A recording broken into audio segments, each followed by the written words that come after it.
Slide the flared end of the top pole onto the swaged end of the bottom pole.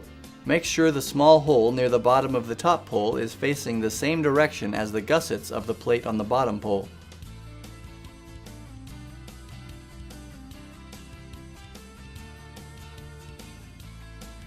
Seat the poles together by striking the end of the pole assembly 3 times on a piece of scrap wood or thick cardboard.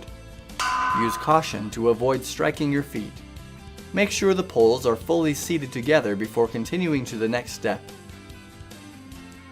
Now use a power drill to secure the self-tapping screw provided through the hole in the top pole and into the steel of the bottom pole. Attach the pole brackets to the top pole with the hardware shown.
Secure the lower extension arm assembly through the first set of holes on the pole above the handle brackets.